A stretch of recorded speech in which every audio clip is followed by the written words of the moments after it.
우리 그리스도인들은 마지막 때를 바라보며 살아가는 사람들입니다. 그렇다면 마지막 때란 언제일까요? 바로 예수님이 다시 오시는 때가 마지막 때입니다. 사랑하는 여러분, 예수님이 다시 오시는 것이 소망이 되십니까? 그리고 그날을 고대하며 바라보며 오늘도 살아가고 계십니까? 분명 어제보다는 오늘이, 그리고 오늘보다는 내일이 더 종말의 때, 더 마지막 때에 가까운 날이 될 것입니다. 그런 점에서 볼 때 매일마다 우리가 놓치지 말고 해야 될 한 가지 생각이 있습니다. 그것은 우리가 정말 날마다 하나님이 정말 기뻐하시는 가치들을 잘 붙잡고 살아가고 있는가를 확인하는 것입니다. 지금 나에게, 그리고 앞으로 나에게 더 나은 가치란 무엇인지를 생각하고, 그래서 더 나은 가치가 무엇인지를 알고 그 가치를 붙잡고 살아가는 삶이야말로 진정 마지막 때를 준비하며 살아가는 사람들이 가져야 될 마땅한 태도라고 생각합니다. 사랑하는 여러분, 여러분에게 있어서 최고의 가치는 무엇입니까? 오늘도 여러분은 그 가치를 보고 계신가요? 그 가치를 붙들고 계신가요? 오늘 말씀을 통해 다시 한번 우리의 삶에 예수님이 최고의 가치가 되심을 깨닫는 시간이 되기를 원합니다. 그래서 일평생 우리의 삶 속에서 예수님을 최고의 가치로 인정하며 살아가기를 결단하는 그런 복된 시간이 되기를 간절히 소원합니다. 오늘 말씀은 우리가 너무나도 잘 알고 있는 오병이어라고 불리는 사건의 내용이 담겨진 말씀입니다. 예수님께서는 어린 소년의 보리떡 5개, 물고기 2마리, 어린 소년의 도시락이었죠. 이 도시락을 받아서 축사하심으로 장정만 5,000명, 학자들은 남녀노소를 통틀어 우리가 추산해 볼 때 2만 명 정도 될 것이라고 합니다. 이 엄청난 사람들을 배불리 먹이시고 남은 음식들을 거두었는데 12바구니에 가득 찼던 그런 놀라운 기적을 담고 있는 그런 말씀입니다. 예수님이 하신 기적들 중에 오병이어의 기적만큼 잘 알려진 기적은 없을 것입니다. 왜냐하면 복음서를 기록한 4명의 저자들 모두가 자신들의 복음서에서 이 사건을 소개하고 있기 때문입니다. 그런데 이 기적을 우리가 곰곰이 한번 생각해 보면 우리가 이 기적에 대해 정말로 잘 알고 있는 것만큼 본래적 의미를 잘 이해하고 있는가 한번 생각해 볼 때 좀 그렇지 못한 모습들이 있지는 않은가 그런 생각이 듭니다. 오늘 짧은 시간이지만 오병이어의 기적과 함께하는 예수님의 그 마음, 무엇보다 이 기적을 허락하신 하나님의 마음이 어디에 있는지를 함께 살펴보려 합니다. 이 기적은 생각하면 생각할수록 너무나도 신비로운 기적입니다. 예수님이 보이신 여러 다양한 기적들이 있습니다. 예수님은 무리를 걸으셨고요, 소경의 눈을 뜨게 하셨습니다. 심지어 죽은 나사로까지 살리시는 그런 기이한 일들을 펼치셨습니다. 모든 기적들이 하나같이 신비롭고 경이롭지만 오병이어만큼 예수님이 직접적으로 자신이 누구인지를 밝히고 있는 기적은 잘 없는 것 같습니다. 오늘 사건의 시작은 1절에 보면 그 후에라는 단어로 시작이 됩니다. 어떤 사건에 대한 이유를 말하는 걸까요? 바로 예수님이 유대인들에게 자신이 누구인지를 밝혔던 바로 앞장인 5장의 사건, 그 사건 이유를 말하고 있는 것입니다. 그래서 우리가 6장을 읽어갈 때 이렇게 생각하면 좋을 것 같습니다. 5장이 예수님이 자신이 누구인지에 대한 변증의 내용이었다면 6장은 오병이어 사건을 통해서 예수님이 자신이 하나님의 아들이심을, 자신이 메시아이심을 구체적으로 실제적인 사건을 통해서 보여주는 내용입니다. 더 구체적으로 말한다면 1차적으로는 이 기적의 현장에 함께하는 모든 사람들에게 예수님이 누구신지를 예수님은 보여주고 계시는 거죠. 2차적으로는 이 사건을 접하게 되는 모든 독자들에게 예수님이 누구신지를 바로 알기를 원함이 이 오병이어의 기적과 함께합니다. 오늘 본문은 우리에게 이 기적을 통해서 세 부류의 사람을 보여줍니다. 예수님을 따르는 큰 세 부류의 사람이 있음을 보여주는데요, 사랑하는 여러분, 오늘 이 말씀을 들으면서 나는 어떤 부류에 속하고 있는지를 한번 생각해 보면 좋겠습니다. 그리고 어디에 속하는 것이 하나님을 기쁘시게 하는지를 또한 생각해 보는 시간이 되었으면 좋겠습니다. 첫 번째로, 예수님을 따르는 사람들 중에 표적 때문에 예수님을 따르는 사람이 있다고 오늘 말씀을 우리에게 소개합니다. 1절에 보면 예수님은 디베라의 갈릴리 바다 건너편으로 가십니다. 바다 건너편으로 갔다는 것이 중요한데요. 그런데 그 큰 무리가 그곳까지 따라갑니다. 요한은 큰 무리가 그곳까지 따르는 이유를 분명히 우리에게 소개해주고 있습니다. 2절 말씀입니다. 제가 읽어드리겠습니다. 큰 무리가 따르니 이는 병자들에게 행하시는 표적을 보았음이로라. 오늘 말씀에 나오는 큰 무리는 38년 된 중풍병자가 고침받는 것을 직접적으로 목격한 사람들입니다. 그것이 너무나도 놀라웠기에 그들은 홀로 예수님을 따라 갔을 수도 있지만 자신들의 가족들을 동원해서 자신들의 친구들을 초청해서 그렇게 예수님을 함께 따랐을지도 모르겠습니다. 분명한 것은 이들이 예수님을 따르는 것에는 이유가 있었습니다. 어떤 이유였습니까? 그들이 표적을 보았기 때문입니다. 사랑하는 여러분, 예수님께서 이적을 보이시고 표적을 보이시는 이유가 있습니다. 자신을 따르게 만들기 위해서 예수님은 그런 이적과 표적을 보이지 않으셨습니다. 예수님이 이적과 표적을 보이신 이유는 하나님의 아들이심을, 메시아이심을 드러내기 위해서 예수님은 이런 일들을 하셨습니다.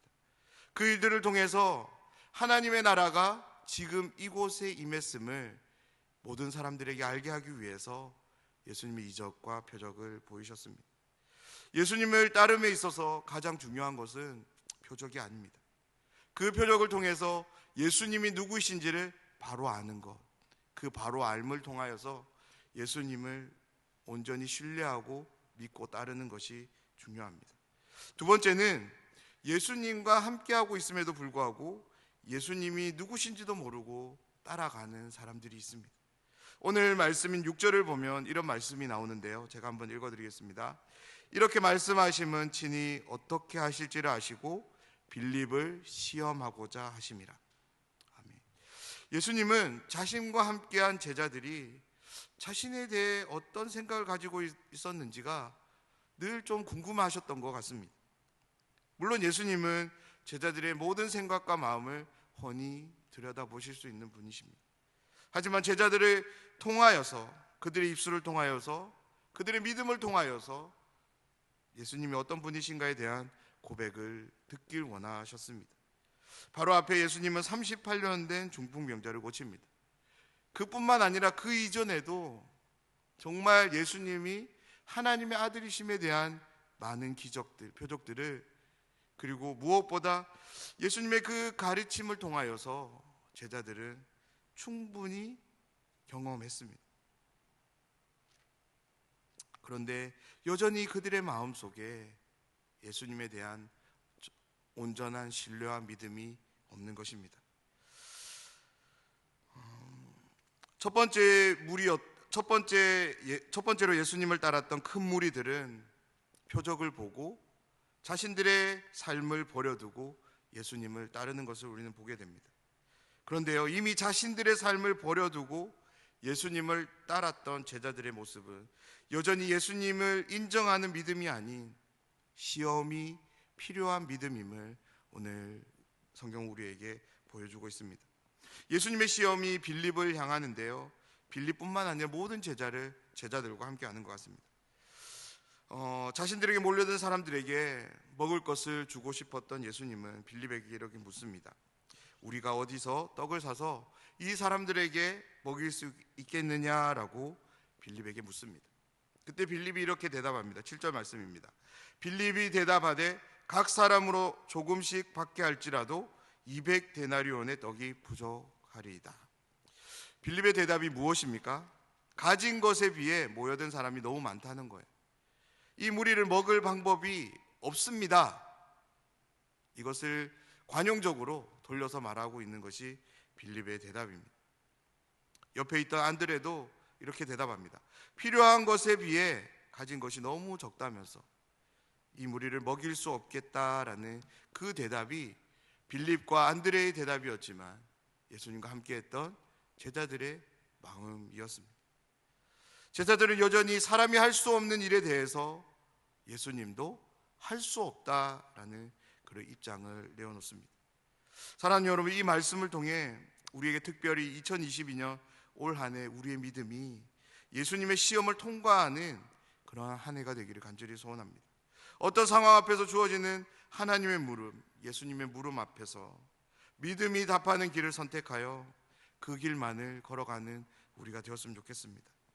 그래서 6절 말씀이 우리의 삶에도 함께하지만 7절에서 나는 할 수 없습니다, 그렇게 고백했던 제자들의 모습과는 달리 예수님이시라면 하실 수 있습니다 라는, 예수님께는 능치 못함이 없습니다, 주님을 신뢰합니다 라는 그 고백이 우리의 고백이 되기를 간절히 소원합니다. 그런 점에서 표적을 보고 따르는 큰 무리도 예수님의 눈에는 아쉬움으로 보여졌을 것입니다.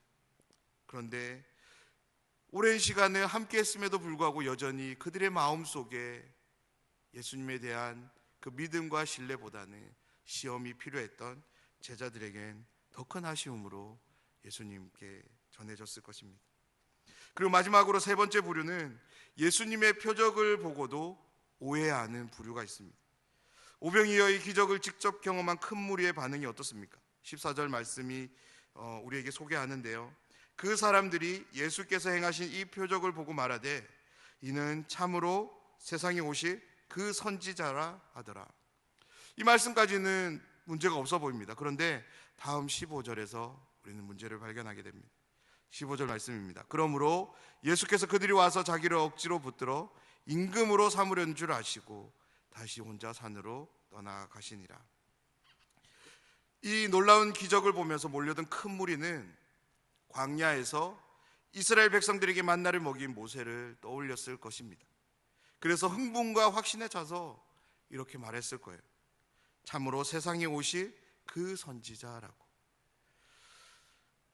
이 큰 무리들이 선지자를 얼마나 간절히 고대했는지 성경 우리에게 소개하지 않지만 유대인들은 태어나면서부터 부모님으로부터 그 선지자에 대한 이야기들을 듣고 자라갑니다. 어느 누구를 막론하고 유대인이라면 그들의 마음속에 간절한 소원 한 가지가 있는데 그것이 무엇이냐면 메시아를 만나는 거예요. 자신들의 눈앞에서 38년 된 중풍병자가 났습니다. 그리고 오병이어의 기적을 경험합니다. 사랑하는 여러분, 여러분이 간절히 염원했던 고대했던 무언가가 실체가 되어서 여러분의 눈앞에 펼쳐진다는 것을 한번 상상해 보면 좋겠습니다. 그것을 목격했을 때 여러분의 마음이 어떨까요? 오병이어의 기적을 경험한 큰 무리가 그런 마음을 가지고 있지 않을까요? 보리떡 5개였습니다. 작은 물고기 2개로 2만 명이라는 이 엄청난 수가 배불리 먹었습니다. 그리고도 12광주리가 남는 것을 이들은 친히 경험합니다. 만약 제가 이 기적을 직접 경험했다면 저는 정말 기절할 것 같아요. 그것이 너무나도 믿기지가 않기에 직접 내가 그것을 먹었지만 배부름이 있지만 그것을 받아들일 수가 없어서 그런 충격이 저에게 있었을 것 같습니다. 38년 된 중풍병자를 고치는 기적도 놀랍습니다. 메시아가 아니고서는 이 일을 할 수 없다라는 그런 고백을 할 수 있을 것 같습니다. 그런데 오병이어의 기적 앞에서 그 기적은 그 이전의 기적보다 더 큰 기적으로 그들과 함께 했던 것입니다.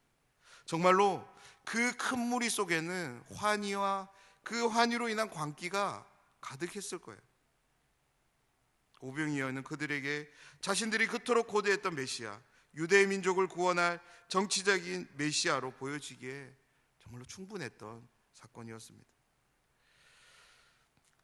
하나님의 마음을 펼치기 위해 선보인 기적 앞에서 하나님의 마음과는 전혀 다른 모습으로 반응하는 사람들, 그들을 피해 예수님은 산으로 가십니다.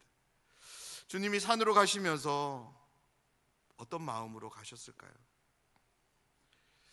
주님의 마음에 이들 역시 큰 아쉬움으로 함께했을 것입니다.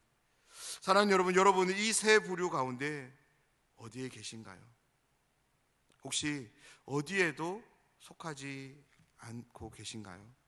그렇다면 여러분은 지금 예수님을 바르게 따라가고 계시는 것입니다. 우리가 예수님을 따름은 예수님이 우리의 삶에 가장 중요한 가치가 되시기 때문입니다.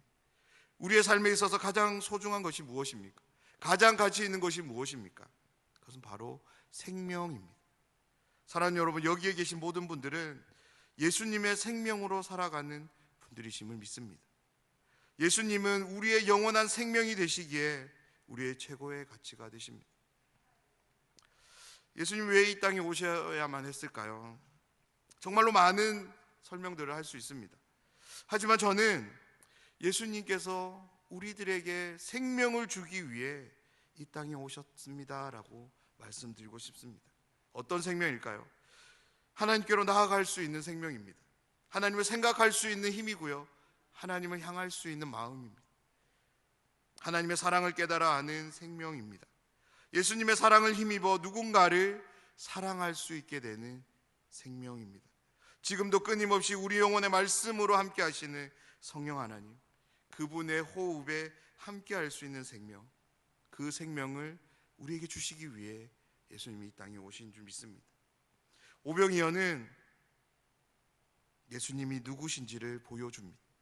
이 말씀을 통해 우리 영혼의 생명이시며 주인 되시는 주님을 다시 한번 마음에 새기는 그런 은혜가 있으시길 간절히 소원합니다.